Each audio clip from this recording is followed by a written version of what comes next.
Arrancamos esta exploración a fondo dando la bienvenida a todas las personas que disfrutan desarmar los engranajes de la mente humana. Hoy nos vamos a meter de lleno en el núcleo mismo de nuestras interacciones diarias. La neurociencia social y afectiva. Exactamente. La idea es diseccionar cómo el cerebro procesa las emociones y los impulsos, tanto cuando somos plenamente conscientes de ellos, como cuando ocurren en el absoluto terreno del inconsciente. Que es donde ocurre la gran mayoría, claro. Así es. Para quienes buscan entender qué hay detrás de sus propias reacciones, les cuento que la información de nuestro análisis de hoy proviene de un texto académico verdaderamente fascinante. Se titula Neurociencia social y afectiva de la interacción humana cotidiana. Un título largo pero que vale cada página. Totalmente. Y nos vamos a centrar específicamente en dos investigaciones clave de este libro. La primera es un capítulo sobre la obtención de imágenes moleculares del circuito de las emociones humanas. Este fue desarrollado por los investigadores Numenmaa, Seppälä y Putkinen. Ajá. Y la segunda es una disección increíble sobre los mecanismos neurocognitivos de las respuestas emocionales inconscientes. Este trabajo está a cargo de Wataru Sato. Sí, es un trabajo impecable. Y bueno, nuestra misión de hoy es descubrir los mecanismos químicos y neuronales, esos que son invisibles pero que dictan nuestro día a día. Hablamos de entender desde por qué nos genera un impulso irrefrenable cierta comida, hasta cómo logramos leer el rostro de un extraño en la calle sin siquiera darnos cuenta. Lo fascinante aquí es que al leer estas investigaciones se rompe por completo esa idea romántica que solemos tener sobre los sentimientos. Las emociones no son simples estados mentales etéreos o conceptos abstractos que flotan por ahí en la mente. No son poesía. Exacto, no estamos hablando de poesía. Son respuestas sistémicas, eventos biológicos altamente coordinados y sobre todo medibles. Están ahí para preparar al cuerpo físico para la acción y para la supervivencia. Son circuitos químicos y eléctricos actuando en fracciones de segundo para mantenernos con vida. Y leyendo los apuntes de la investigación de Numenmaa y su equipo, me voló la cabeza cómo lograron medir esto en tiempo real. Porque mencionan el uso de la tomografía por emisión de positrones, la famosa TEP, y hablan de unos tanes radioligandos. Sí. Para ser honesto, la primera vez que leí esa palabra me sonó a ciencia ficción pura. Entiendo que es algo así como inyectar pequeños rastreadores seguros en el torrente sanguíneo, pero a ver cómo funciona esto en la práctica para ver una emoción. Es una analogía perfecta, la verdad. Imagina esos radioligandos literalmente como un GPS microscópico para la química del cerebro. Lo que hacen es unirse a receptores muy específicos en las neuronas. Ok. Entonces, mientras la persona está dentro del escáner experimentando algo, digamos, escuchando música o viendo ciertas imágenes, los científicos pueden ver en una pantalla qué áreas del cerebro se iluminan y con qué intensidad. Nos permite observar a los neurotransmisores trabajando en vivo dentro de un cerebro palpitante. ¡Qué locura! Y el primer protagonista que aparece iluminando esos escáneres es el famoso neurotransmisor del que todo el mundo habla, la dopamina. Ah, la famosa dopamina. Sí, pero la investigación hace algo muy interesante, que es desmitificar esa idea tan popular de que la dopamina es simplemente la molécula del placer. El texto sugiere que es mucho más preciso imaginarla como el motor de combustión que nos impulsa hacia adelante. O sea, no es la sensación de estar disfrutando el pastel de chocolate. Sino el combustible que te hace levantarte del sofá para ir a buscarlo a la cocina. Eso. Esa distinción es vital. Estoy muy de acuerdo con cómo lo plantean. La evidencia de las neuroimágenes que detallan los autores muestra que la dopamina es el sistema de motivación primario. Se libera, por supuesto, al consumir recompensas biológicas que son vitales para mantenernos con vida, como comer cuando tenemos hambre. Claro, lo básico para no morir. Así es. Pero lo interesante es que también se dispara con recompensas cognitivas aprendidas.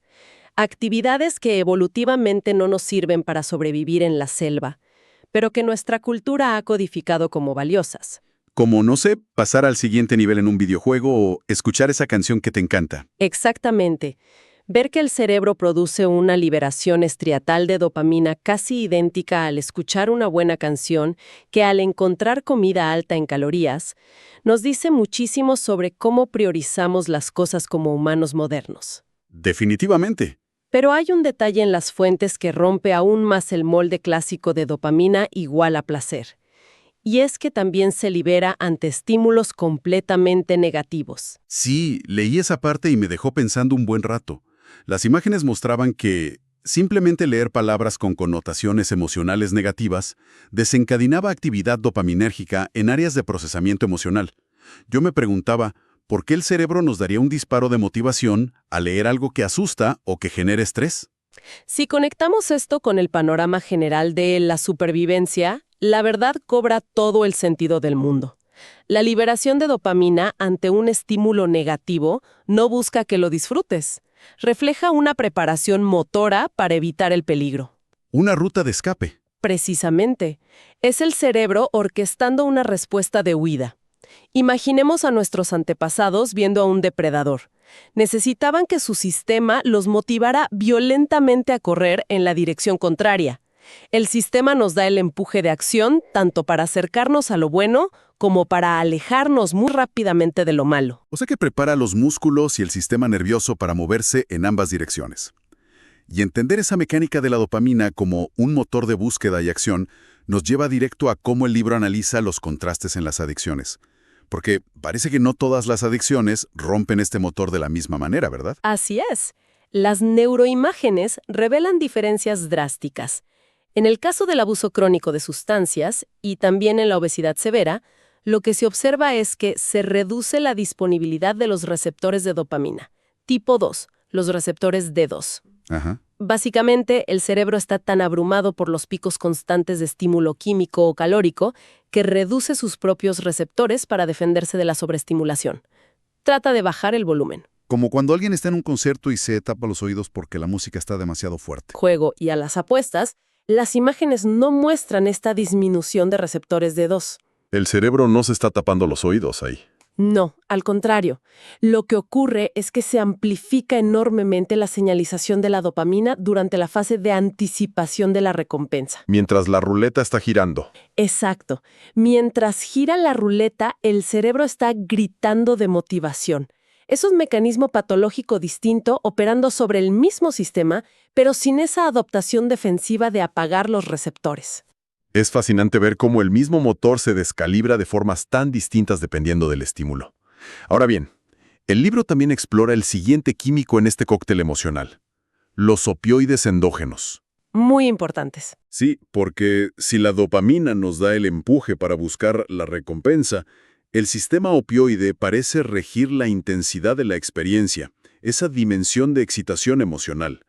Y aquí hay un experimento mencionado en las fuentes que me pareció una absoluta locura. Creo que sé a cuál te refieres. Seguramente. Es donde los investigadores midieron las respuestas de opioides al comer. Cualquier persona asumiría que comer algo delicioso generaría la mayor respuesta, pero descubrieron que el cerebro liberaba una cantidad más fuerte de opioides ante una comida líquida de metabolización rápida. Un licuado sin sabor. Exacto, una especie de batido nutricional súper insípido, y liberaba más opioides con eso que con una pizza deliciosa que a cualquier persona le encantaría comer. ¿Por qué el cerebro prefiere químicamente un batido insípido a una pizza espectacular? Ese hallazgo es fundamental. Demuestra que la respuesta del sistema opioides es una mezcla compleja que no siempre coincide con nuestro gusto consciente. Por un lado está el placer homeostático básico. Tu cuerpo recibe nutrientes que se absorben casi instantáneamente después de un periodo de ayuno. Calorías rápidas. Sí, para un organismo diseñado para no morir de inanición, esas calorías rápidas de un líquido son una señal de supervivencia de máxima prioridad. Y por otro lado está la respuesta hedónica subjetiva, que es simplemente que tan rico sabe algo. O sea, el cuerpo prioriza la eficiencia biológica sobre nuestra sofisticada apreciación de una buena porción de pizza. Nos premia más por sobrevivir rápido que por disfrutar la textura del queso. Efectivamente, la biología manda. Pero fíjate que el papel de los opioides va muchísimo más allá de la digestión. Las fuentes detallan que actúan como un amortiguador central contra el estrés socioemocional. Amortiguador. Sí, se liberan durante interacciones sociales agradables, cuando compartimos una risa profunda con amigos y también tras el ejercicio físico intenso. De hecho, los datos clínicos muestran que una baja disponibilidad de receptores opioides en el cerebro está vinculada a la depresión subclínica y a estilos de apego social inseguro. ¡Wow! El sistema opioide funciona en muchos sentidos como el pegamento social de la humanidad. Me encanta esa forma de visualizarlo. El pegamento social nos hace sentir seguros en grupo. Y bueno, para cerrar este recorrido por la química lenta del cerebro, el análisis hace una mención importante a la serotonina. Se le conoce popularmente como el regulador del estado de ánimo. Pero la investigación entra en un detalle mucho más fino sobre cómo reaccionamos a las amenazas. Sí, la investigación revela que la serotonina regula directamente la reactividad de nuestra alarma cerebral principal, la amígdala. Ujú. Esto es crucial cuando nos enfrentamos a amenazas visuales, como ver el rostro de una persona que expresa ira o miedo. Y las fuentes mencionan algo interesantísimo sobre cómo actúan ciertos medicamentos antidepresivos en este sistema, tomando como ejemplo la mirtazapina. Básicamente logran calmar lo que los neurocientíficos llaman la red de la línea media cortical. A ver, frena ahí un segundo. ¿Qué es exactamente esa red de la línea media cortical? Porque suena a un término anatómico súper complejo. ¿Qué hace en nuestro día a día? Suena intimidante, lo sé, pero piénsalo como el centro de tu monólogo interno. Es la parte del cerebro encargada del procesamiento emocional autorreferencial, es decir, darle vueltas a las cosas que pensamos sobre nosotros mismos. ¿La vocecita que no se calla? Esa misma. Cuando la gente tiene pensamientos negativos en espiral, rumiando sobre un error que cometieron, esa red está trabajando a toda máquina.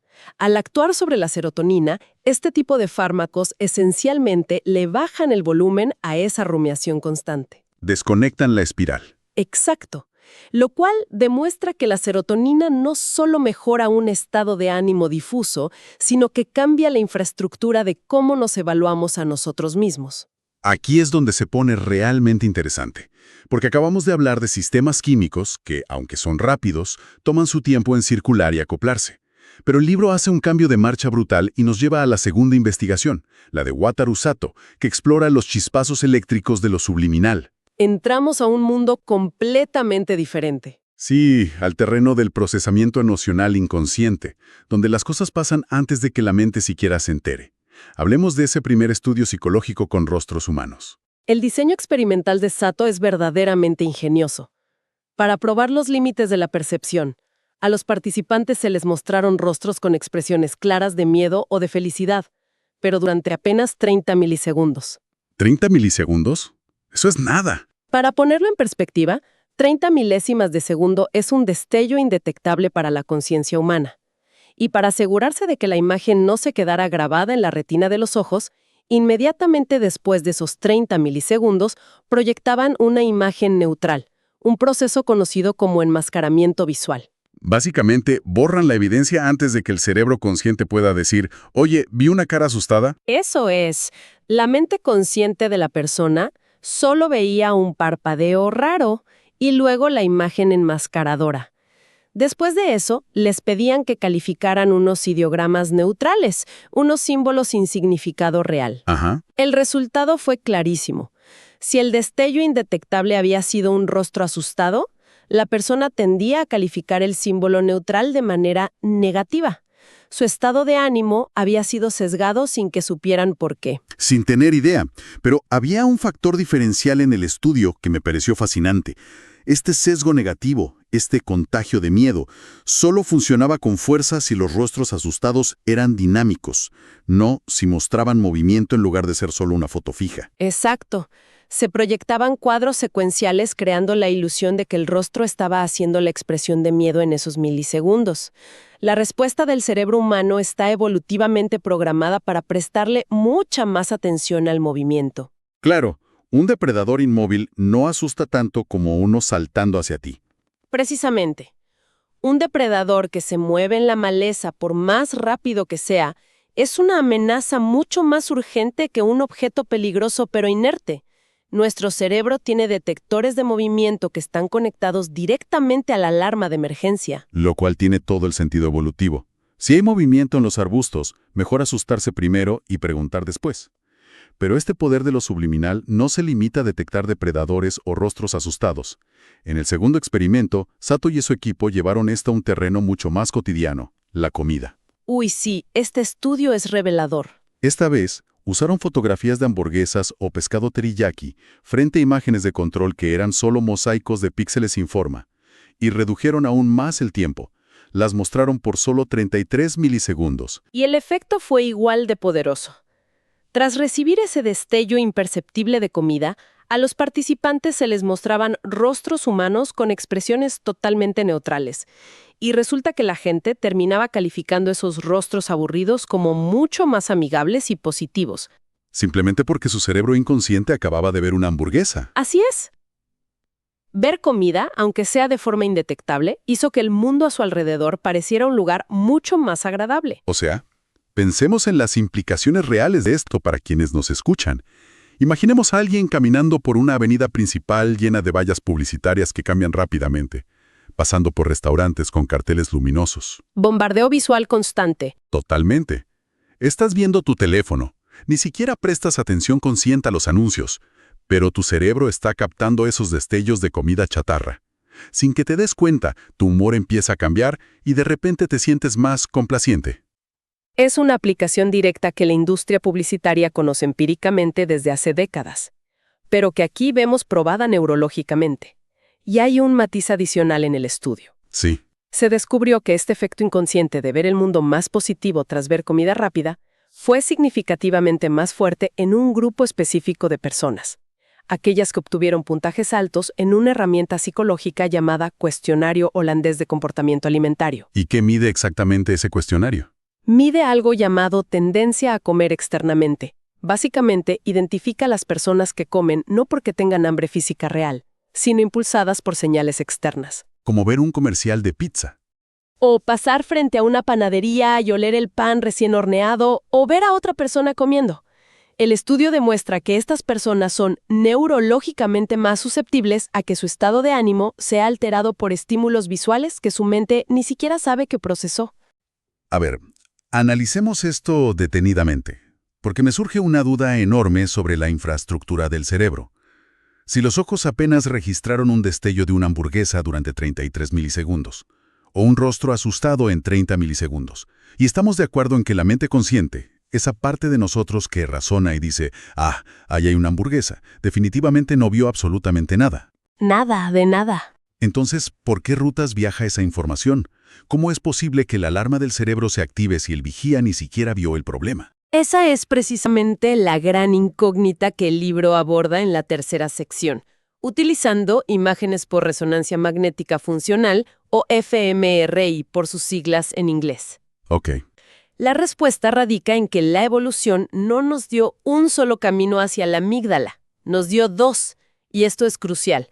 Cuando tú miras una comida de forma consciente y te tomas tu tiempo para evaluarla, la información visual sigue lo que llamamos la vía larga o la vía cortical. ¿Y qué ruta toma exactamente esa vía larga?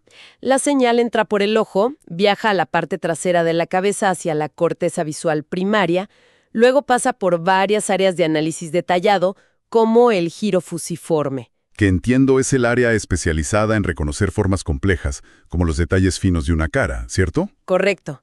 Hace un análisis exhaustivo y luego finalmente envía el reporte procesado a la amígdala para generar la emoción correspondiente. Un trabajo súper meticuloso. Es un camino muy preciso, pero lento. Sin embargo, cuando la imagen es subliminal, como un destello de 17 o 30 milisegundos, no hay tiempo para todo ese análisis burocrático. Ahí es donde el cerebro activa el camino corto o la vía subcortical. El atajo. El superatajo. La información esquiva por completo la corteza visual. Salta desde una estructura de relevo primitiva llamada el pulvinar del tálamo directamente hacia la amígdala. Es literalmente una autopista de emergencia que procesa información borrosa pero vital. Una autopista de emergencia que prioriza la velocidad sobre la precisión. Mejor confundir una manguera con una serpiente que quedarte analizando los patrones de las escamas de una serpiente real y que te muerda. Exactamente. No hay tiempo que perder. Y me pareció alucinante cómo lograron medir la velocidad exacta de esta autopista en humanos vivos. Hablo del estudio que usó datos de electroencefalografía en pacientes con epilepsia. Porque, a ver, normalmente te ponen una red de cables por fuera de la cabeza, pero aquí hicieron algo muy inusual. Así es. Los datos provienen de electroencefalografía intracraneal. Por razones estrictamente médicas, para localizar el origen de las convulsiones antes de someter a estos pacientes a una cirugía cerebral, Los médicos tuvieron que colocar electrodos directamente dentro del tejido de la amígdala. Increíble. Esto es algo rarísimo de obtener, porque éticamente no puedes abrirle el cráneo a alguien sano solo para un experimento psicológico. Así que aprovecharon esta necesidad médica para medir la electricidad desde el mismísimo núcleo emocional. ¿Y qué pasó cuando a estos pacientes, con los electrodos directos en la amígdala, les mostraron imágenes de rostros con expresiones de miedo? Los resultados reescriben los libros de texto, francamente. La amígdala empezó a mostrar oscilaciones de alta frecuencia, específicamente en la banda gamma, en un lapso increíblemente estrecho, de entre 50 y 150 milisegundos después de que la imagen apareciera en la pantalla. Rapidísimo. Y esto plantea una pregunta importante, porque pone en perspectiva toda nuestra experiencia de la realidad. Sabemos que la corteza visual necesita más de 100 milisegundos solo para empezar a hacer el primer análisis consciente de un rostro. Espera, me estás diciendo que la amígdala reacciona a los 50 milisegundos, pero la parte consciente del cerebro apenas empieza a procesar la imagen después de los 100 milisegundos? Eso es exactamente lo que los datos muestran. La respuesta emocional y de supervivencia ocurre muchísimo antes que la percepción visual consciente. Para cuando te das cuenta de que estás viendo a alguien asustado, tu cerebro ya encendió las alarmas, ya empezó a liberar los neuroquímicos de los que hablábamos antes y ya preparó a tus músculos para la acción. ¡Wow! La emoción precede a la percepción consciente de la realidad. Entonces, ¿qué significa todo esto? Si juntamos toda esta información de escáneres, neurotransmisores y tiempos de reacción en milisegundos, ¿cómo se traduce esta neurociencia pesada a las decisiones que tomamos en el día a día? Se traduce en que debemos ser mucho más humildes respecto al control que creemos tener sobre nuestras acciones y reconsiderar cómo interactuamos con nuestro entorno. Si sabemos que la amígdala, apoyada por esa vía rápida subcortical, toma decisiones de evaluación y enciende la maquinaria motor en menos de 100 milisegundos, No podemos ganarle a eso. no, debemos aceptar una realidad ineludible. Es biológicamente imposible pensar más rápido que nuestros propios impulsos emocionales. Básicamente, tratar de frenar un impulso solo con fuerza de voluntad en el momento exacto en que ocurre es como tratar de detener un tren de carga poniéndote frente a él. Esa es la conclusión práctica. Si alguien quiere cambiar hábitos muy arraigados, como reducir el consumo de alimentos poco saludables o evitar enojarse por cosas triviales, no puede depender exclusivamente del raciocinio cuando ya está frente al estímulo. Ya es muy tarde. Sí. Para cuando la mente consciente dice, no debería comer esa hamburguesa, la autopista de emergencia ya vio la forma, ya liberó la dopamina, ya anticipó la recompensa opioide y el brazo ya se está moviendo. La verdadera estrategia neurocientífica es la alteración preventiva del entorno. Claro, el clásico y tantas veces repetido consejo de no vayas al supermercado cuando tienes hambre. Ahora tiene un peso biológico indiscutible. Estás evitando exponer a tu cerebro subcortical a un bombardeo de señales visuales a las que, francamente, no te vas a poder resistir. Evitas la guerra química que por diseño de la evolución ya entras perdiendo por una desventaja de 50 milisegundos. Pero además de los hábitos, creo que hay una aplicación fascinante en nuestras interacciones sociales cotidianas. Todo esto valida neurobiológicamente el concepto de la intuición. ¿Te refieres a esas malas vibras o a esa incomodidad repentina que a veces sentimos al conocer a alguien, aunque la persona no haya hecho nada abiertamente amenazante? Exacto. Esas corazonadas suelen ser descartadas como paranoia o como simple pensamiento mágico. Pero, a la luz de esta evidencia, probablemente sea simplemente tu amígdala haciendo su trabajo de forma espectacular.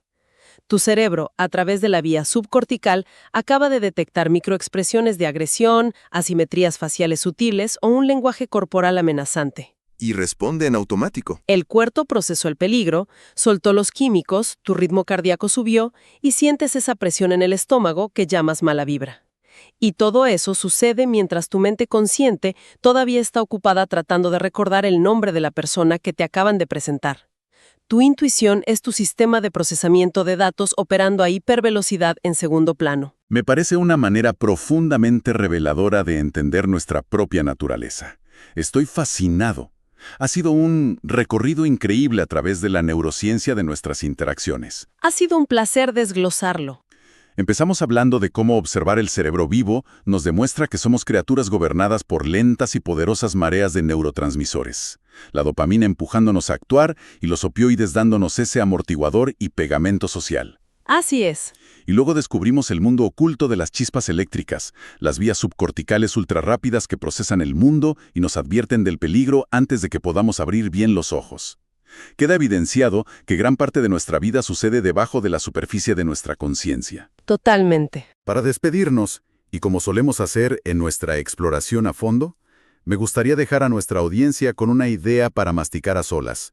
Una semilla que se nutre de lo que analizamos hoy, pero que empuja los límites de lo que creemos ser. A ver. Si nuestros cerebros están constantemente escaneando el entorno, evaluando situaciones de supervivencia, liberando sustancias químicas que alteran radicalmente nuestro estado de ánimo y preparando a los músculos para moverse decenas de milisegundos antes de que siquiera nos demos cuenta de lo que estamos mirando. ¿Hasta qué punto nuestras decisiones racionales, nuestros debates lógicos y nuestras opiniones del día a día son en realidad simples justificaciones construidas a posteriori? Historias elegantes que nuestra mente consciente se inventa para explicar reacciones biológicas y químicas que ni siquiera sabíamos que ya habían tomado el control. Es una pregunta excelente que estoy segura dejará a más de uno analizando sus propias decisiones. Con eso cerramos el análisis de hoy. Hasta la próxima exploración a fondo.